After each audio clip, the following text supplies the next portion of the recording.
1 Samuel 3, I'm going to start reading in verse 1. It says, "And the child Samuel ministered unto the Lord before Eli, and the word of the Lord was precious in those days. There was no open vision. And it came to pass at that time, when Eli was laid down in his place, and his eyes began to wax dim, that he could not see, and ere the lamp of God went out in the temple of the Lord, where the ark of God was, and Samuel was laid down to sleep, that the Lord called Samuel, and he answered, Here am I. And he ran unto Eli and said, Here am I, for thou calledst me. And he said, I called not, lie down again. And he went and lay down. And the Lord called yet again Samuel, and Samuel arose and went to Eli and said, Here am I, for thou didst call me. And he answered, I called not, my son, lie down again. Now Samuel did not yet know the Lord, neither was the word of the Lord yet revealed unto him. And the Lord called Samuel again the third time, and he arose and went to Eli and said, Here I am, for thou didst call me. And Eli perceived that the Lord had called the child. Therefore Eli said unto Samuel, Go, lie down, and it shall be, if he call thee, that thou shalt say, Speak, Lord, for thy servant heareth. So Samuel went and lay down in his place. And the Lord came and stood and called as at other times, Samuel, Samuel.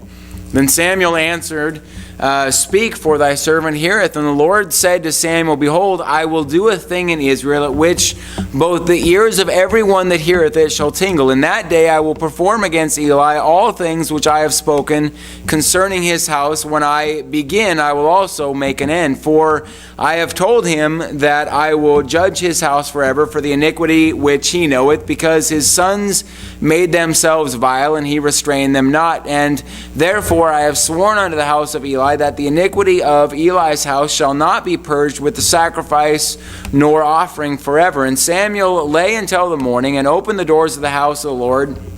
And Samuel feared to show Eli the vision. Then Eli called Samuel and said, Samuel, my son. And he answered, Here am I. And he said, What is the thing that the Lord has said unto thee? I pray thee, hide it not from me. God do so to thee, and more also, if thou hide anything from me of all the things that he said unto thee. And Samuel told him every whit, and hid nothing from him. And he said, It is the Lord. Let him do what seemeth good, or what seemeth him good. And Samuel grew, and the Lord was with him, and did let none of his words fall to the ground. And all Israel, from Dan even to Beersheba, knew that Samuel was established to be a prophet of the Lord. And the Lord appeared again in Shiloh, for the Lord revealed himself to Samuel in Shiloh by the word of the Lord. Let's pray. You can go ahead and be seated. The beginning of Samuel's story was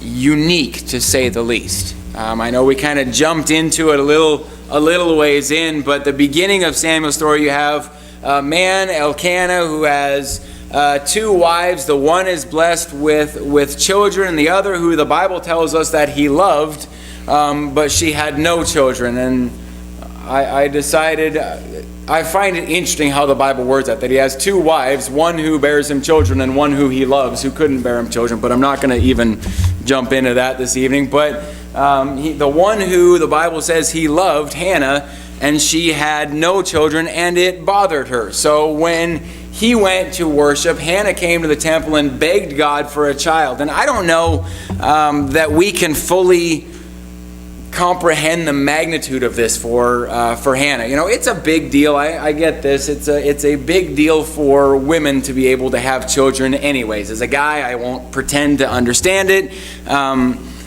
especially as a guy who's been blessed with 3 kids. But there's something in a woman that makes that a bigger deal. But that would have been even more true in the times that Hannah lived. In today's culture, we've kind of lost the importance of children. You know, a lot of people see kids as nothing more than a nuisance, and I understand that their work and that they changed life. When Lisa and I got married, we didn't wait to have kids. Josh was born 1 week before our first anniversary. Lisa was pregnant 3 months after we got married, and it changed life real fast. Many of our friends didn't have kids, so they would want to up and go somewhere, and with a newborn, that's really not an option. You know, that just doesn't work. You have to pack stuff for a baby, and it is still insane to me how a little thing requires so much stuff. I mean, it's crazy. And then it always seems like the moment that you are ready to walk out the door, the baby just filled his diaper and wants to eat. So that's not happening. So leaving without planning is a thing of the past when kids are born. And to some people, at least anymore, it seems that they think it just isn't worth it. It amazes me how many couples don't want kids. I understand waiting. I think that's probably wise. Because you don't really, you don't know this before you get married. You don't really know your wife until you're married to her. And getting to know her while she's hormone crazed is difficult. Anyways, I get waiting a bit. But there's a lot of people couples who have no intention of kids because they don't want the inconvenience. Somehow we've lost sight of the blessing that kids are. But back in this time where Hannah is, it was more than that. It was more than just, I like having these little things running under my feet. But kids meant you were blessed of God. Which for a woman like Hannah means the opposite. It meant God hadn't blessed her. So she begs God to give her a child and promises God that if he'd give her a son, that she would give him back to God. And God gives her a son. She keeps her promise to God and gives Samuel to him. This is a unique beginning for Samuel. This is not a story you hear every single day. But here's where we're going to start our focus for Samuel, that as he serves God, there are some very extreme ups and downs. I'm not going to get ahead of myself with that, but for now I'm just going to kind of leave it at that there's some very extreme ups and downs, and through all of them we can see God's hand in it. We can see that God was there. We can see God working in, around, and through Samuel. As I study this is where kind of God led me with this. I mentioned Samuel. We see God working in him, around him, and through him. And really, that's exactly what we ought to desire to see God do with us. I want to see in my life, I want to see God working in my life, personal growth. I don't want spiritually to be right here the rest of my life. And that should be true of each and every one of us, that no matter where we are spiritually, that we're not content where we are spiritually. We're not content where we are, that we always want to be growing. I've used this example before. My kids wouldn't be happy if they stopped growing where they're at right now. No kid would. If you went and asked an 8-year-old, if you were the height you are right now for the rest of your life, none of them would want it. Yet somehow as Christians, we're happy with that. We're happy being a spiritual 8-year-old. We just finished our revival, and my prayer all week was not just for our church to have revival. It wasn't that you would grow. Well, it was that, but my main focus in my prayer was that through the messages I would grow, because I want to see God working in me. I want to see God working around me. Here's what I mean by that my spiritual growth would affect others. Because where I am spiritually and where you are spiritually doesn't affect only you.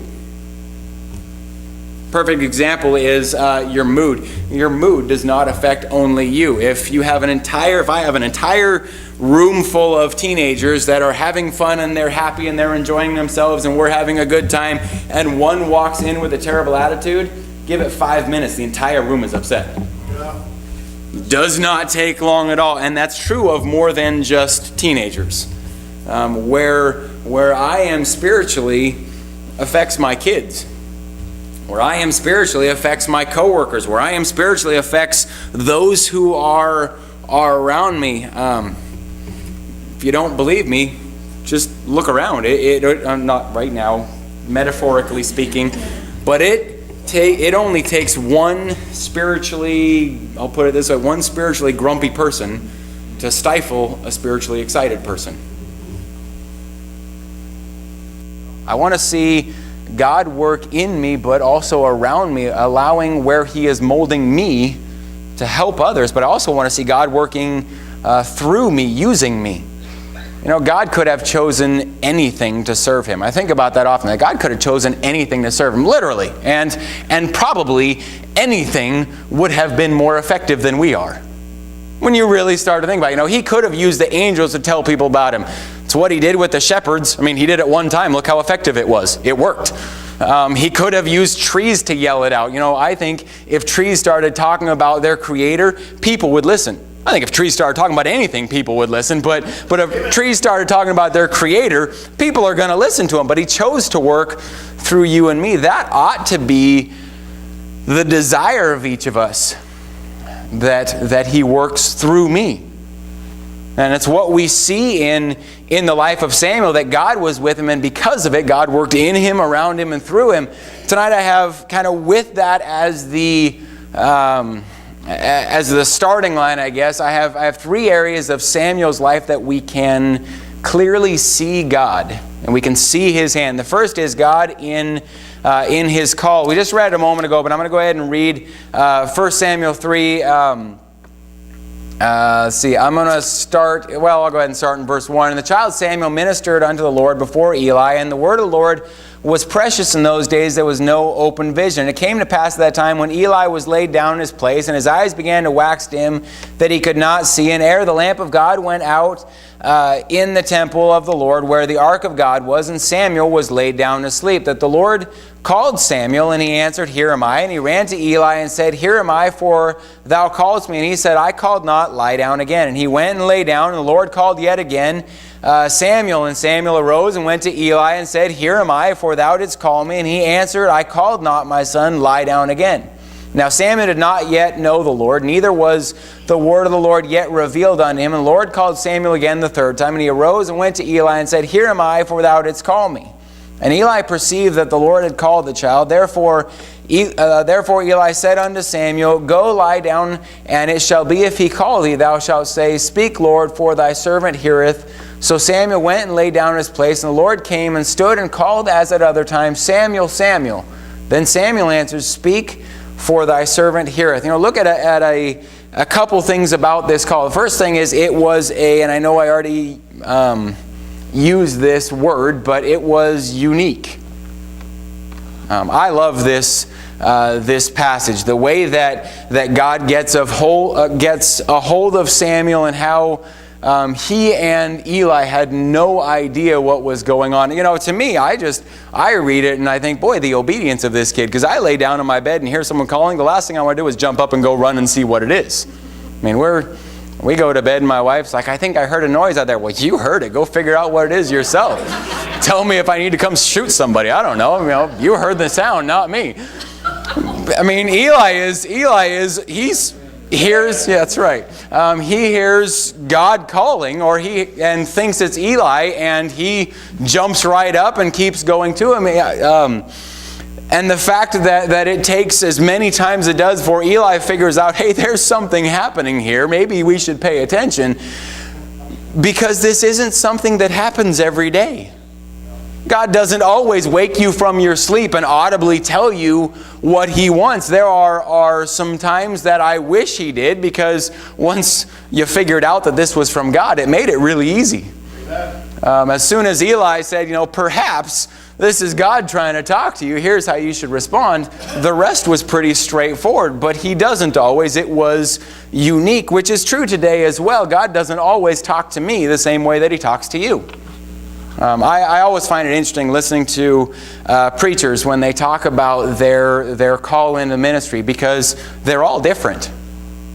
There are some that it was a message that they heard and they were burdened to go and felt God call, and others that some big thing happened in their life and they knew it was God calling. There are others, like myself, that I couldn't tell you when it was that God called me to preach. I have known since I was a kid that it's what God wanted me to do.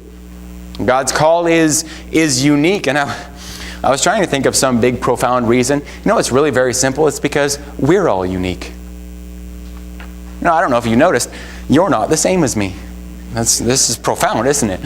We aren't all a bunch of robots that have all been programmed to be exactly the same. We're unique. We all have different ways that we process things, and our minds think differently. We're all unique. So the way that God speaks to us fits us. Samuel's call was unique. Samuel's call was personal. God didn't go to Eli and tell him, here's what I want Samuel to hear. I mean, he could have. At this point, Eli was the man of God. He could have gone to Eli and said, this is what I want you to tell Samuel. God spoke directly to Samuel. And what a blessing it is that God speaks to me. Obviously he speaks to us through messages and through his word, but he speaks to me. The relationship is personal. We don't have to have a relationship with God only through the man of God. The relationship is personal. God spoke to Samuel. We can also see God in Samuel's call in the fact that it was distinct. It was clear. You look at verse 11. This is quite possibly one of my favorite verses in the Bible. Samuel has just said, "Speak, for thy servant heareth." And here's God's response. The Lord said to Samuel, "Behold, I will do a thing in Israel." I love this verse. It's probably my favorite verse in the Bible. I will do a thing in Israel. And then he goes into specifics of what he's going to do. He tells Samuel, this is what I'm going to do. And here's the significance of it. Samuel would have been able to see God working.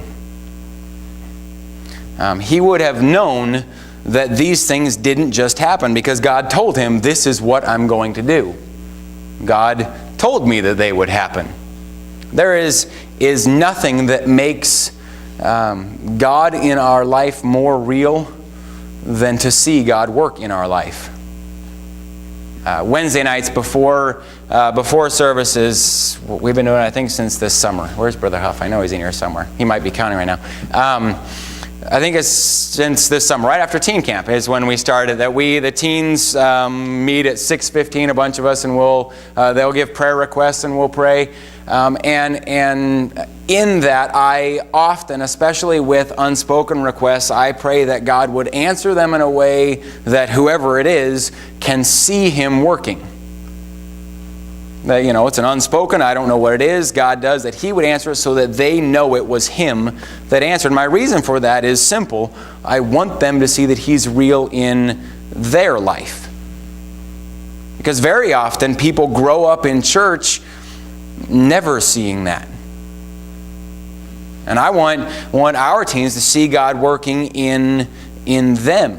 That's Samuel here. He's growing up in the house of God, and God lays out very plainly the judgment that's coming to Eli and his sons. And Samuel would be able, as this is happening, would be able to say, yeah, that's what God told me He was going to do.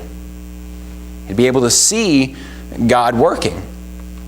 We can see God all throughout Samuel's call. Number two, we can see God in Samuel's ministry. Eli and his sons have been judged in the process that the entire nation is judged with them. They go to battle with the Philistines, and rather than putting their trust in God,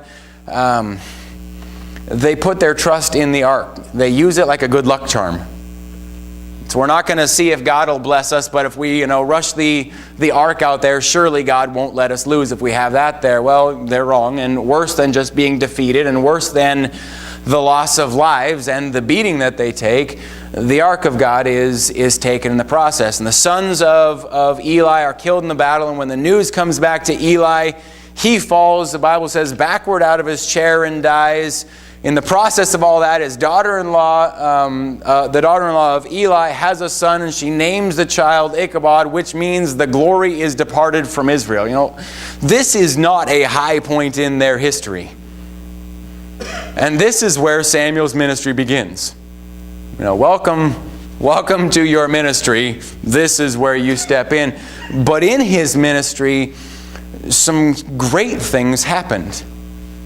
In his ministry, we can clearly see God. It was in his ministry that the ark was returned. Turn over to 1 Samuel chapter 6. I'm going to read verse 1 through 9. The ark of the Lord was in the country of the Philistines 7 months. And the Philistines called for the priests and the diviners, saying, "What shall we do with the ark of the Lord? Tell us wherewith we shall send it to his place." And they said, "If ye send away the ark of the God of Israel, send it not empty, but in any wise return him a trespass offering, then ye shall be healed, and it shall be known to you why his hand was not removed from you." Then said they, "What shall be the trespass offering, which we shall return to him?" They answered, 5 golden emerods and 5 golden mice, according to the number of the lords of the Philistines, for one plague was on you all, and on your lords. Wherefore ye shall make images of your emerods, and images of your mice that mar the land, and ye shall give glory unto the God of Israel. Peradventure he will lighten his hand from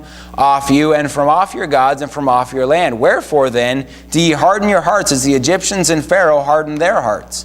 When he had wrought wonderfully among them, did they not let the people go, and they departed? Now therefore make a new cart, and take 2 milk kine, on which there hath come no yoke, and tie the kine to the cart, and bring their calves home from them. And take the ark of the Lord, and lay it upon the cart, and put the jewels of gold which ye return him for a trespass offering, in a coffer by the side thereof, and send it away, that it may go. And see if it goeth up by the way of his own coat, the Bethshemesh, then he hath done us this great evil. But if not, then we shall know that it is not his hand that smote us.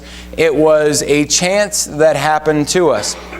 I'm not going to preach through all of chapter 5. Brother Males preached on a portion of that this last week when the ark was put in with Dagon, how they come in and Dagon is bowing, and then Dagon is smashed in essence. And the men of Ashdod see, well, this isn't working well, and God is against us, so they ship the ark off to Gath, and that didn't appease God, so he smote them all with emerods. And I'm going to be honest, I don't know exactly what that is. Looking it up, you find a whole lot of terrible things that it might be. I'll just end it at that. So the people of Gath say, well, get this thing out of there. It's no good. They ship it off to Ekron, who the men of Ekron...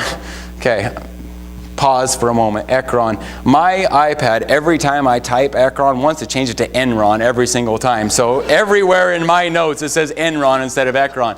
They ship it off to Ekron, who the men of Ekron, at the sight of it, cry out saying, this thing's going to kill us.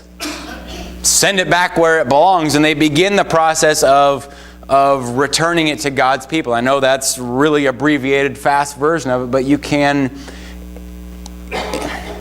If you can't see God working in all that, you're blind. No man had anything to do with it. It was all God destroying Dagon, and God smiting the people, and God directing them to return the ark to Israel.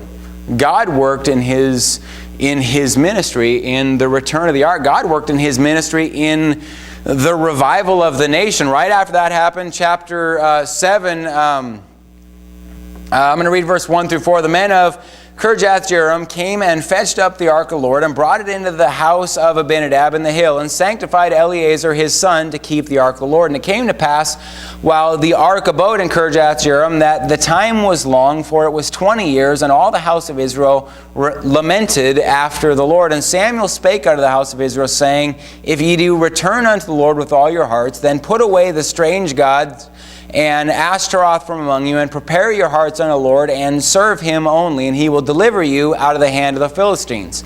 Then the children of Israel did put away Balaam and Ashtaroth, and served the Lord only. This is big. I mean, just to put it really simply, this is big. A people who according to these verses have been away from God and serving false gods for 20 years, and God uses Samuel to turn the nation back to him.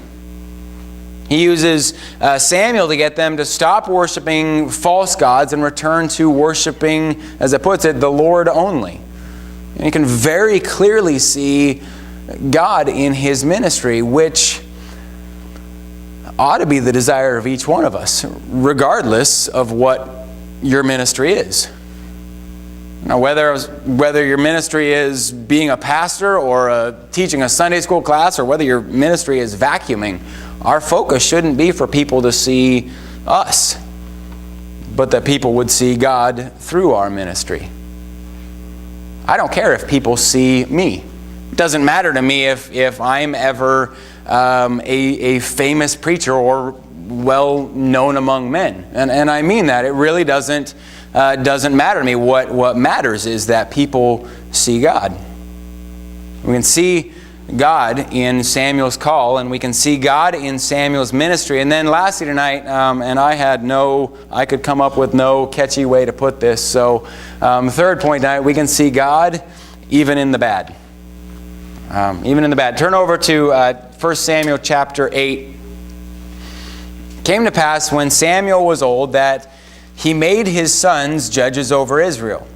Now the name of his firstborn was Joel, and the name of his second Abiah. They were judges in Beersheba, and his sons walked not in his ways, but turned aside after lucre, and took bribes, and perverted judgment. Then all the elders of Israel gathered themselves together, and came to Samuel unto Ramah, and said unto him, Behold, thou art old, and thy sons walk not in thy ways.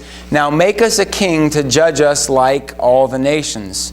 But the thing displeased Samuel, and when they said, Give us a king to judge us. And Samuel prayed unto the Lord, and the Lord said unto Samuel, Hearken unto the voice of the people in all that they say unto thee, for they have not rejected thee, but they have rejected me, that I should not reign over them. Samuel went from major ministry highs to some major ministry lows. I mean, I was talking to my wife about this afternoon. You couldn't go from any more from one extreme to another. And I know there is time in between this, but you went from the people just said we're going to put away all other gods and serve God only, to the people rejecting God. And again, I don't know exactly how many years are in between. We know he's now an old man. We know that because the people were nice enough to point out, hey, Samuel, you're old. But so it's been a bit, but the people turned from idols back to God, and now things took a bad turn. Now his sons are away from God. As a dad, the passage makes it clear that his sons walked not in his ways. It says in verse 3, as a dad, I can't think of much worse than watching your kids turn from God. My kids are all young, but it's something that I pray for every single day, that they would grow up to love and serve Him. I don't care if that's full-time ministry, if they're pastors, or for Kaylee, a pastor's wife. I just want them to do God's will for their life.